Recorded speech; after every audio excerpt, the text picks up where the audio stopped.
Compared to any other medium of art in the world, food is just seen as such an expendable form of self-expression. Paintings can be revisited in any museum they reside in, streaming services have made film and TV shows more accessible to the masses than ever, and music literally has its own language designed to preserve it for the future generations to experience. Creating food, on the other hand, is just so difficult because of all the minute and unspoken things which can go into the process of making any good meal. What kind of produce do I use? Has this milk expired? How hot does the oven need to be? Do I even own the right equipment to make this? How long do I leave it in the stove for? There are just so many factors which can make a dish go wrong that it's even a miracle that any combinations of those foods are delectable at all. I mean, think about the last time you followed a recipe for making a dish. 1 pound of pizza dough, 1 teaspoon of extra virgin olive oil, 1 clove of garlic, 4 teaspoons of oregano, a few pinches of crushed red pepper flakes, 3 tablespoons of finely grated pecorino romano, 4 thin slices of provolone cheese, 4 medium slices of deli ham, 4 thin slices of mozzarella cheese, 14 thin large slices of salami, pepperoni, and bresaola, 1 bean egg, and a thing of marinara sauce.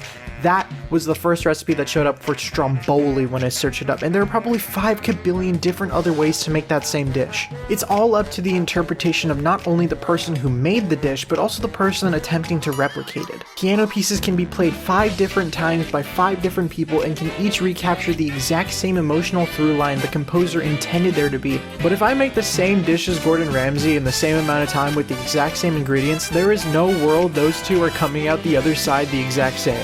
But in the words of Gusteau, anyone can cook, and while I genuinely believe that statement to be true, it takes a real special kind of person to not just cook, but craft art. Ooh, I said that really artsy, I like that.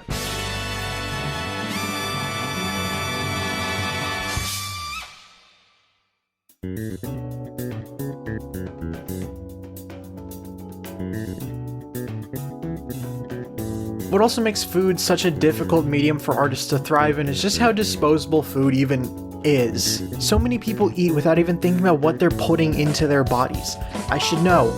I'm one of those people, and food is so mass-produced nowadays that it's honestly easier for some people to just eat that mass-produced junk regularly than anything even mildly good for you. What I mean is that we don't really care. We chew, swallow, digest, and dispel food without a single thought and move on with the rest of our lives. And when very little care is given, you can understand why pursuing the art can get discouraging after some times. Combine that with the gauntlet that service workers run almost every week, the sometimes unwarranted impact that tastemakers and critics have on your business's very well-being, and the apathy that most have to the artist who create the food, it can all get very frustrating to a certain point. And that's not even covering the wealth of issues that we as the consumer don't even consider.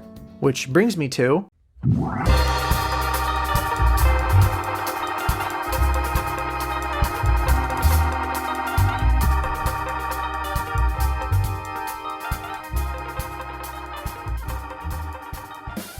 Chef is a movie about a chef. It doesn't really get more self-explanatory than that. The film stars Jon Favreau, who you may know as Happy Hogan from the MCU, but the man can usually be found behind the camera, including behind this film, and he's directed a ton of things which you've probably either heard of or have seen before. He's the director behind Elf, the live-action Lion King and Jungle Book remakes, the creator of The Mandalorian, and the director of the first 2 Iron Man movies. This man literally kicked off multi-billion dollar franchises. In the real world, Jon is quite the creative, and the same is just as true in this world.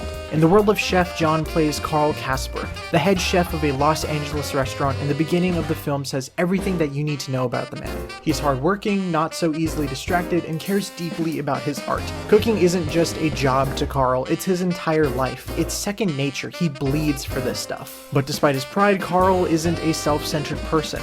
He has an entire crew of individuals backing him in his kitchen, a boss who handles the boring business stuff while he gets to go and make his art, and an ex-wife and son who luckily still keep in close contact with them. Carl has a good thing going. He's in such a good spot that even a critic attending his restaurant and dictating his worth as an artist is not enough to shake him. He acts confidently in his kitchen, building a menu which is specifically designed to be creatively fulfilling. Not just for him, but his staff who helps keep up his very image. He's got his whole team running here and there for this menu. It's clearly a big night, and because of that, it catches the attention of his boss, only for his boss to tell him to play the hits, run the menu that everyone is always used to, leave the art behind, and commit to what they know works. And because it works, Carl comes to the decision to abandon the new menu and just work with the old one. If it ain't broke, I mean, why fix it? And his staff just backs him up.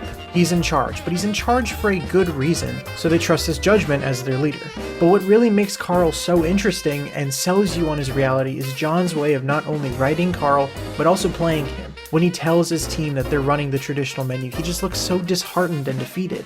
But still, through the pain, he bothers to ask that his staff put heart into the meal. Try to find some way to salvage his plans and represent the restaurant as best as they possibly can. But by the end of the night, the critic ends up absolutely tearing into Carl because of what he perceives as a lack of creativity in his menu, a downfall from Carl's earlier work, despite just how much he wanted to pour his personality into the meal, but the critic doesn't even know that. The two end up going at it back and forth on Twitter, spewing remarks, insults, and it ends with Carl literally challenging the man to come to his restaurant again to try what he was originally going to serve him. He's happy and excited, frothing at the mouth for the opportunity to shut his biggest hater up and get him to eat his own words. But his boss finds out yet again, threatens to let Casper go if he doesn't run the usual menu, and Carl just leaves. The critic arrives, experiences the exact same mediocre meal, and tweets once again how he feels about both Carl and his art. But Carl doesn't take the disrespect lying down.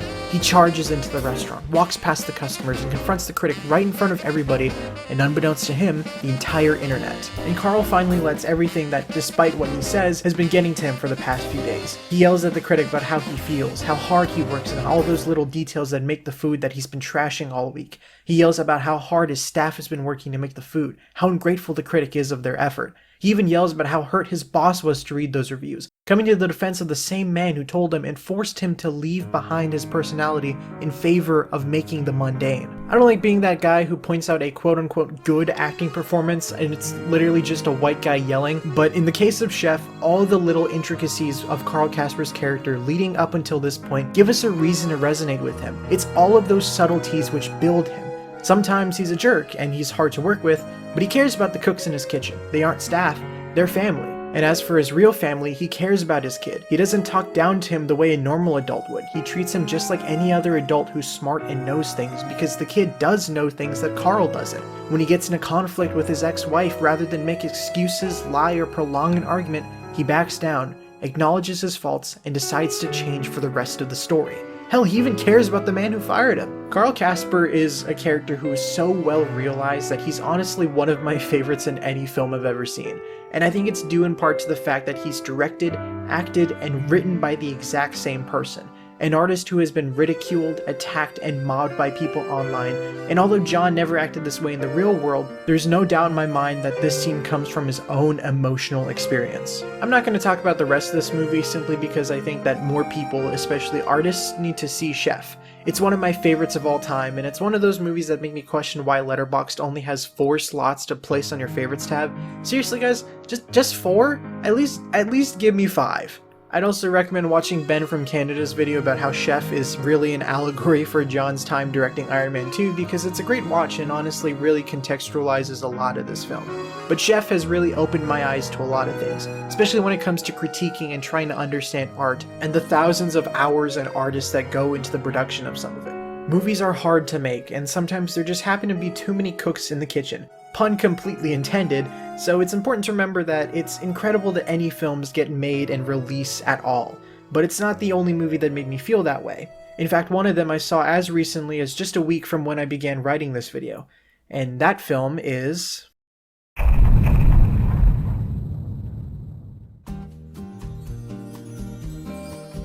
The Menu was directed by Mark Mylod, a man who, based on what I've seen in this film, I really hope I pronounced their name correctly. Their most notable credits involve episodes of Game of Thrones, Shameless, and frickin' Succession. The film also stars Anya Taylor-Joy, Nicholas Hoult, and Ralph Fiennes, and wait, John? You're here too? The Menu is about... say it with me. A menu! That is a gross oversimplification, but The Menu is about a group of individuals who take a trip to a remote island and intend to spend the night dining away, feasting on incredible dishes and... Whoa, okay, this is a dark movie. Do you remember everything I just said about Chef? Well, The Menu is kind of like a dark reprise of those themes. Remember Chef Carl Casper? No, you don't. Throw him out the window. This is Chef Julian Slowik, a world-star chef known for weaving tales and crafting art through his food. And this guy is insane. For the past few months, this man and his crew of emotionally disconnected and broken cooks have been working towards creating a new menu which seeks to punish the people who have made their lives a living hell. He invites critics, morally corrupt rich folk, obnoxious and entitled customers, apathetic consumers, and an annoying fan to indulge in his menu, telling the story of his descent through his art with the intention to end their lives that very night, but not without a little bit of torture beforehand. See, this is what all restaurants are missing, dude. You just can't go without the torture. You gotta have it. You just can't not include the torture. I'm obviously not going to explain the entire plot to this movie either, but I am going to be spoiling elements of it because of how similar I found the two films to be, so go watch the menu and then come back to this video when you're done. Chef and the Menu are both about food, but they're also not. Both films grapple with the struggle of expressionism and art in a capitalist world where the people who bankroll you all have their own motivations in mind. Where Chef is more about criticism and its impact on an artist's psyche, the Menu dives a bit deeper than that and basically says, "You guys freaking suck." Sure, there are critics in the film, but every single other person I mentioned before is just as much a thorn in the side of a creative as the critic is. There are rich folks who fund your endeavors but don't pay for your art for art's sake, but rather just to flex and say that they could do it in the first place. The entitled believe each second of their time to be more precious than it really is and put their worth above your own even though you create for their enjoyment. The apathetic consume to waste time or put on some background noises while doing god anything else. Even the annoying fans kinda suck. They overanalyze and explain literally everything to the audience so that finding your own meaning from the art becomes kinda pointless because you have stupid YouTube videos to form an opinion for you. What? I kid, but as someone who more than fits the criteria of annoying fan, I at least hope that I can bring more to the table in these videos. I mean, the whole reason I started making video essays about other people's work is to introduce a new audience to some of the stuff that I love. An anime no one's seen, a beloved director's debut, a movie which already got a lot of love, which I want to have more. I want people to see these pieces of art and consider viewing it themselves because it seems like every time that I watch a movie, it's like I'm the only one who's ever seen it, at least among my friends. I want people to view good art, hell, even bad art. Lord knows how many bad movies that I watch all the time, but I just want people to stop watching Marvel movies all the time. There are other things to watch. I really hate to bring down the vibe in a whole other way, but art, especially in the film industry, is looking incredibly bleak right now.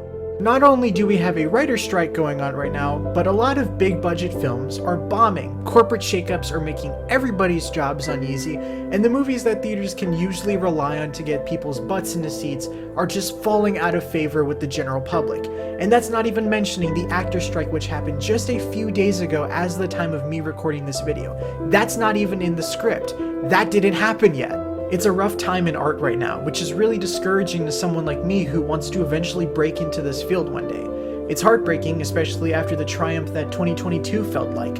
Audiences took more chances with indie films, studios were taking the correct notes from other successes, people began stepping out of their comfort zones and back into theater seats, and we got a ton of people jumping onto actually good shows that year. But here we are, and despite all of that, despite how grim the future looks for art, I know it will thrive. If you'd allow me to reframe one of my favorite Star Wars quotes of all time for a moment, remember this: artistry is a pure idea. It occurs spontaneously and without instruction. Random acts of creativity are occurring constantly throughout the world. There are troops, artists that have no idea that they've already joined a movement. Remember that creative fulfillment is everywhere, and even the smallest act of self-expression pushes our society forward. We as people are nothing without art. Without it, we are robots, wage slaves born to die, destined for nothing. Art exists all around you. It is what connects us. It is what defines us as humans. It is what separates us from dolphins. It is what makes life at least semi-interesting. Reading the next chapter, picking up your paintbrush, plating the food. Chef and The Menu are two movies so different, they're practically the same. Movies that I want to share with you because they mean a lot to me. You don't even have to like these movies, but please seek out some art. Don't just sit on your rear wasting your life away. Find something which is able to connect uniquely with you. Food and film are forms of expression. These are someone's art, their hard work. So the next time you're at a restaurant, whether it's a mom and pop or a fancy night out in town, make sure to treat your service workers nicely. Enjoy every bite, and of course, remember, food is art. Art is everything.